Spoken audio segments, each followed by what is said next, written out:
Gimana sih Put cara masuk ke Sinar Mahasiswa Universitas di Unika?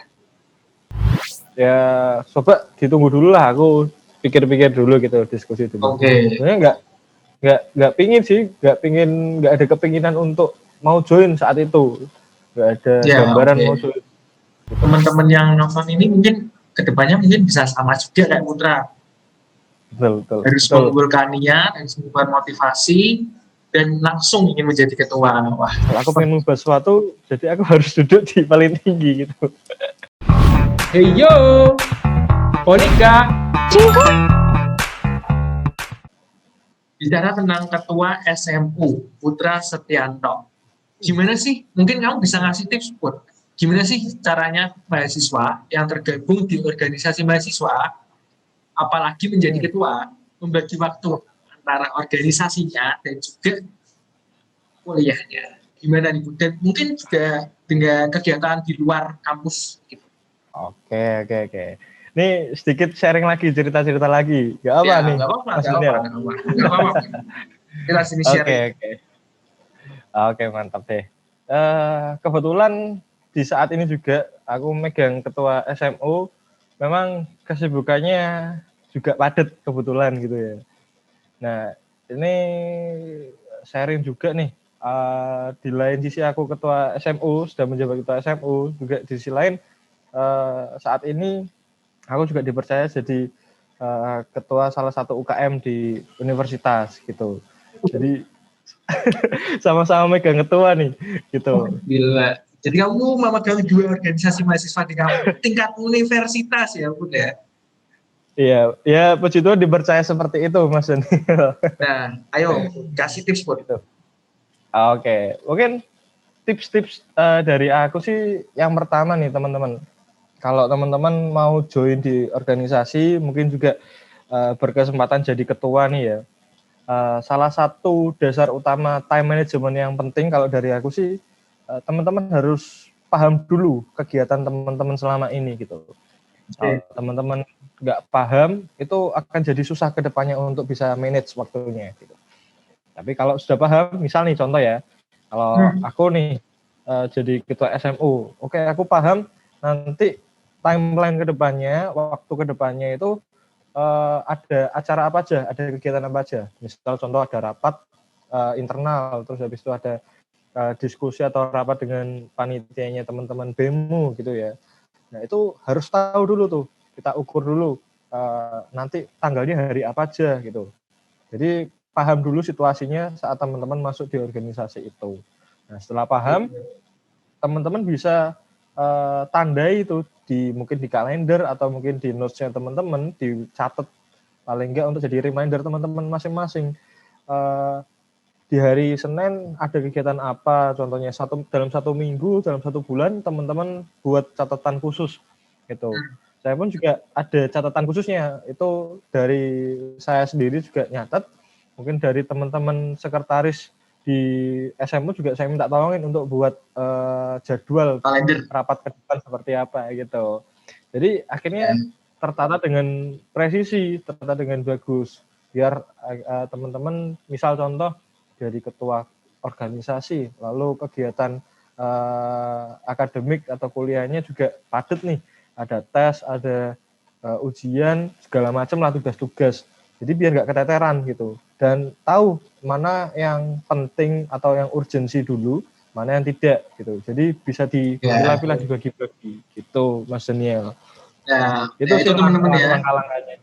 Ya, itu tips ya teman-teman dari Mas Putra mengetuai dua organisasi mahasiswa tingkat universitas. Nah, itu mungkin juga bisa jadi apa ya? Jadi tambahan soft skill ya, Mas Putra ya. Kamu masuk organisasi, kamu juga bisa yang namanya manajemen waktu. Itu salah satu poin plus kamu masuk organisasi ya. Betul banget. Karena saat kerja nanti, saat kita di dunia kerja lulus, nggak hanya kita kemampuan kerja kita aja yang dinilai gitu ya, tapi kemampuan kita manage waktu juga akan dinilai sama perusahaan. Nih anak ini bisa nggak nih, orang ini bagi waktunya pintar nggak nih gitu. Kalau teman-teman bisa bagi waktu dengan baik, aku yakin pasti kinerja juga akan bisa dengan baik gitu. Ya, contoh aja Itu mungkin ya. kamu dikasih kerjaan sama bosmu, tapi kamu nanti males-males kan nanti bisa 1 jam lagi juga bisa. Nah itu salah satu hal yang salah ya, Bud ya. Salah satu hal yang nggak boleh dilakuin oleh seorang organisator, let's say. Iya, benar. Menunda-nunda itu salah satu hal yang menurutku pribadi juga salah gitu ya sebetulnya. Ya, Kenapa? Karena saat bisa dikerjakan hari itu juga kita tunda, kan otomatis ada PR lagi tuh, ada PR tambahan ke ya, depannya. Dan ke depan belum tahu tuh ada kegiatan apa nantinya. Nah, kalau bisa dikerjakan saat itu juga, kenapa enggak gitu loh. benar Nah, banget. gitu Kan sih juga ada pepatah pun, bersusah-susah benar-benar. dahulu, bersenang-senang kemudian. Nggak ada yang namanya bersenang-senang dahulu baru bersusah-susah kemudian, itu nggak ada ya. Benar banget. Kalau sampai ada Oke, itu berarti pepatahnya yang salah. berarti pepatahnya salah. Yang buat pepatah salah. Oke, balik lagi ke SMA pun. Menurutmu, Oke. kamu Hmm. menjadi seorang anggota SMU, berat nggak Hmm. sih? Kalau bicara berat ya, beratnya seorang anggota Senat Universitas, Ya, yang mungkin aku bisa mewakili katakan, dari berbagai fakultas. Banyak. mungkin aku bisa katakan cukup berat, Oke, karena pressure-nya akan berbeda dengan teman-teman saat menjabat di fakultas gitu ya. Mulai benar-benar. dari kalau di fakultas kan hanya lingkup fakultas saja yang teman-teman uh, teman-teman arahkan, teman-teman pantau gitu. Tapi Ya, kalau di satu universitas harus teman-teman lihat, teman-teman pantau, teman-teman manajemen gitu. Nah itu yang mungkin beratnya di situ, Mas Daniel. oke. Ya, cuma dari keberatan itu kan memang kita dari anggota SMU kan juga ada banyak ya, Mut, ya anggotanya. Jadi memang kita Ya. berjibaku satu dengan yang lainnya. Kita juga sudah punya tugas masing-masing yang tentunya itu juga baik untuk Unika ke depannya, untuk mahasiswanya juga, untuk organisasi di bawah kita juga seperti itu ya, Mut ya. Benar-benar anggota kita nggak sedikit juga, ada banyak. Kita juga kerjasama sama teman-teman senat fakultas untuk lebih mudah koordinasinya antara satu universitas itu. Dan juga nggak hanya itu, jadi kita koordinasi juga mungkin sama dekanat dari masing-masing fakultas, sama rektorat juga, biar akhirnya kerja atau kinerja satu organisasi yang di universitas ini bisa berjalan dengan maksimal. Oke, Itu sih Mas Daniel selama ini. oke. Ya, seperti itu. Oke, mungkin aku mau tanya ini aja, Bu. Mungkin di teman-teman di rumah tuh juga mungkin pada tanya juga nih. Fungsi, Iya, ya. fungsi dari SMU itu apa sih, Bu? Atau mungkin fungsinya tuh apa aja sih SMU itu? Oke. Nah, kalau untuk bicara fungsi nih, teman-teman, SMU itu ada 3 fungsi utama dari Senat Mahasiswa Universitas. Mirip seperti DPR sebetulnya ya, mirip sama Oke, lembaga ya. legislatif di negara gitu. Yang pertama ada fungsi legislatif. Legislatif yang berbicara, ya kita bicara tentang pembuatan aturan, kita bicara tentang juga penyusunan rancangan peraturan. Kalau di negara kita kan rancangan undang-undang gitu ya. Ya, Nah, benar. terus habis itu ada juga fungsi advokasi gitu. Fungsi advokasi atau bisa dimasukkan juga ke fungsi pengawasan itu advokasinya. Jadi secara umum ada fungsi legislatif, fungsi pengawasan, advokasi masuk ke dalam pengawasan, dan fungsi anggaran. Nah, anggaran ini untuk kita controlling pengeluaran dari teman-teman eksekutor, sama seperti di DPR. Kalau mungkin dari pemerintah mau mengajukan pembelian atau pengadaan sesuatu, nah itu kan mengajukan ke DPR dulu tuh. Nanti Kita DPR dulu ya, Bun. mengecek Benar, dari Bun. oke, Dan kendala sedikit, benar. sip. Oke, bicara tentang fungsi legislatif. Fungsi legislatif itu apa sih, Bun? Oke, fungsi legislatif ya. Ya, Sebetulnya mirip seperti yang ada di pemerintahan sekarang, Mas Daniel, sama seperti DPR. Legislatif, kita kita bicara tentang legislatif itu lekat hubungannya dengan pembuatan aturan gitu, dengan oke. perencanaan aturan gitu. Kalau di DPR mungkin lebih ke perencanaan undang-undang atau pembuatan undang-undang gitu ya, pembuatan Ya, peraturan benar. baru gitu sih. Kalau legislatifnya gitu ya, lebih ke arah aturan mainnya gitu. Gitu Oke. maksudnya. Terus ada fungsi apa lagi, Bun? Oke, fungsi yang lain nih ada fungsi anggaran, Oke. lalu satunya ada fungsi pengawasan. Jadi SMU punya 3 fungsi utama, teman-teman. Gitu. Nah, mungkin bisa dijelaskan, Bun, fungsinya apa? Fungsi dari kedua fungsi Hmm, tadi. oke, siap, siap. Nah, kalau yang legislatif tadi mainnya seperti itu ya, ke aturan Ya, gitu, mainnya lebih ke pembuatan dan perancangan pembuatan RP. aturan. Nah, kalau pengawasan, kita lebih ke melakukan pengawasan ke teman-teman pelaksana ataupun teman-teman eksekutor. Oke. Nah, ini notabene-nya ke teman-teman BEMU. Nah, pengawasan dalam Ya. hal apa? Pengawasan dalam hal mungkin kalau kita selama ini lakukan itu ada pengawasan anggaran dan pengawasan kegiatan. Kegiatan baik itu konsepnya, lalu kegiatannya saat dilaksanakan itu seperti apa, dan nanti di akhir kita adakan penilaian dan evaluasi seperti apa kegiatan itu berjalan, apakah sesuai dengan perencanaan sebelumnya atau tidak, lalu apa saja yang kurang dan bisa diimprove. Nah, itu kita masukkan ke dalam fungsi pengawasan itu. Oke. Itu. Satu lagi, Bun, fungsi anggaran. Nah, satu lagi ini fungsi anggaran, fungsi yang bicara tentang uang-uang nih di sini. Pak, seru nih. Ini Salah ranahnya satu uang-uang. salah satu soft skill yang bisa dapat juga nih. Manajemen controlling uang itu ya. Kalau teman-teman anak kos nih Ya. mungkin pinter tuh untuk manajemen Wah, uang ini. pinter banget tuh. Oke, mungkin bisa dijelasin singkat aja, Bun, fungsi Oke, dari siap, siap. anggaran.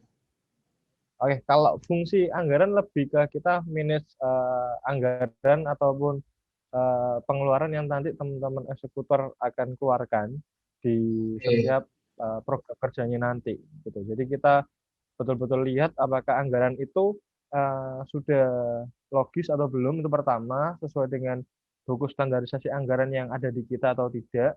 Lalu anggarannya itu bisa diterapkan ke teman-teman panitia pada saat kondisi seperti ini atau tidak. Nah, itu yang kita nanti mainkan di situ. Kita nanti apa Oke. ya, ubah-ubah pandangannya teman-teman, apakah nanti bisa nggak anggarannya itu ditekan atau anggarannya mungkin ditambah. Nah, itu kita lakukan di situ. Fungsi anggaran di situ. Oke. Mungkin juga ada satu fungsi lagi, Bun, fungsi aspirasi. Oke. Nah, Nah, fungsi, itu seru nih. Jelasin, Bun, jelasin, Bun, fungsi aspirasi. oke. Siap, siap, siap. Fungsi aspirasi ini sebenarnya termasuk ke dalam fungsi pengawasan, Mas Daniel. Oke. Ini kebetulan juga tadi malam aku sempat diskusi nih sama komisi kaderisasiku gitu Oke, Mas Doni tentang ya. Mas Doni tentang ini juga tentang apa fungsi pengawas apa aspirasi juga. Nah, sebetulnya Ya. di aspirasi ini masuknya ke dalam fungsi pengawasan. Kenapa seperti itu? Karena di pengawasan ini kita tidak hanya mengawasi ke dalam lingkupnya kerja teman-teman Tim BEMU aja. aja. Hmm. Tapi kita juga mengawasi dari mungkin contohnya kondisi mahasiswa gitu. Kondisi mahasiswa ini dilihat dari berbagai macam aspek ya. Dari mungkin Ya, contohnya dosen ataupun apa karyawan yang yang apa staff. bertugas mendidik, contohnya tenaga pendidikan. Lalu kalau di masa online seperti ini kita juga main pakai platform gitu ya untuk Ya. kuliah online kita. Nah, itu kita juga mengawasi di situ. Jadi setiap ada keluhan, setiap ada masukan, teman-teman bisa sampaikan ke kita sampaikan, kita apa ya, kita teruskan ke Maksimalkan. teman-teman atau Bapak Ibu rektorat yang ada di atas. Gitu. Nanti jadi bisa ditanggepin oleh pihak universitas dari keluhan-keluhan Oke. mahasiswa itu. Jadi selama Dan ini memang masih berada di fungsi pengawasan ini aspirasinya. oke. Dan juga kita Itu juga ada Mas program kerja yang namanya Daniel. aspirasi T ya. ya ada yang namanya YUPI, yuk beraspirasi. Ya, benar. Nah, itu Benar. Nah, ini program kerja yang mungkin ya aku tak jelasin jelaskan singkat aja ya Mas dong, Galri. biar mahasiswa. Kelihatannya Mas Dino juga tanya tuh tadi, apa mau tanya tentang UPI apa tuh. Nah, biar dijelasin aja, biar semua mahasiswa universitas itu juga tahu kan kita juga banyak ada YUPI kedua nih, Pun. Jadi mungkin Ya. biar bisa mahasiswa beraspirasi. Oke. Siap. Nah, di UPI ini teman-teman, kita nanti akan membuka membuka ruang untuk teman-teman bisa memberikan aspirasinya, baik itu keluhan, masukan, kritik, dan saran kepada universitas. Nah, kita di sini sebagai wadahnya teman-teman untuk menyampaikan itu semua. Jadi nanti semua keluhan, masukan, dan saran teman-teman tadi akan kita tampung dan kita di sini jadi sarana untuk penyalur saja ke pihak rektorat atau pihak universitas. Jadi kita di sini membuka ruang untuk teman-teman bisa berkeluh kesah, online ini keluhannya seperti apa sih, terus habis itu Ya, pengen nggak kalau kuliahnya offline gitu, sudah 1 tahun kan kita benar online banget. seperti Benar banget. itu Ya sih. offline yuk. Ayolah offline lah, sudah bosen lah Ya, ketemu apa benar lewat banget. online terus tatap muka lewat laptop tok kan, lama-lama jadi Ya, introvert. benar banget. Yang dari ekstrovert malah jadi introvert. Padahal di mana-mana yang dari introvert jadi extrovert ya, Bud, ya. Harusnya gitu sih, tapi eh, nggak salah juga kita jadi introvert gitu, ada positif negatifnya antara introvert dan extrovert gitu. Ya, makanya gabung organisasi Gitu. dong. Betul. Udah introvert, kita ubah menjadi seorang yang ekstrovert, yang ceria, yang bisa public speaking, bisa segalanya ya, Bud, ya. Sebagai bekal Ah, untuk dunia kerja nantinya. iya, Oke, betul. mungkin bahasan kita di episode kali ini mungkin sekian dulu aja, Bud. Dan mungkin dari kamu, Bud, ada pesan-pesan yang ingin kamu sampaikan kepada mahasiswa Universitas Gem Pranoto nih, Bud. Mungkin pesan berorganisasi atau mungkin pesan dalam perkuliahannya atau apapun. Silahkan. Oke. Mungkin pesan dari aku teman-teman yang mendengarkan podcast ini gitu ya. Ya, Uh, benar. ke depan kalau teman-teman mau join ke organisasi, silahkan join. Apalagi ini masa-masa teman-teman di organisasi universitas, mungkin ke depannya juga organisasi fakultas membuka ruang untuk open recruitment. Nah, joinlah nggak apa-apa. Jangan takut untuk teman-teman bergabung ke dalam sebuah organisasi. Karena di dalam situ teman-teman akan belajar apa namanya berorganisasi, dari time management juga, manajemen konfliknya teman-teman akan diuji di sana, gitu, problem solvingnya teman-teman akan dites juga di situ. Jadi banyak hal yang akan teman-teman dapatkan saat teman-teman berorganisasi. Tapi jangan lupa juga saat kuliah, saat nantinya teman-teman sudah masuk, jangan lupakan juga kuliahnya gitu. Organisasi boleh, tapi akademik juga jangan dilupakan. Jadi harus seimbang. Makanya tadi time management itu penting. Jadi kedepannya nggak perlu takut-takut teman-teman untuk join ke organisasi, takut nanti nilainya jelek atau enggak, dicoba dulu, karena di dunia kerja tidak menilai hanya dari IPK atau dari IP-nya teman-teman saja, tapi dari pengalaman teman-teman berorganisasi, pengalaman teman-teman bekerja sama, itu juga penting nantinya di dunia kerja. Mungkin itu Mas Daniel pesanku terakhir. Oke, terima kasih ya Mas Putra karena telah menyediakan waktu, meluangkan waktu untuk hadir di Siap. podcast episode kali ini. Oke, Siap, untuk teman-teman yang sama-sama. di rumah, aku dan Putra pamit. Dan jangan lupa untuk stay tune terus di Spotify Monika SCU dan juga di YouTube Monika SCU, karena kita akan menghadirkan episode-episode yang seru dan juga tentunya dapat memberikan hal baik kepada teman-teman semua. Oke, aku dan Putra undur diri. See you, teman-teman. Hey yo, Monica. Cinta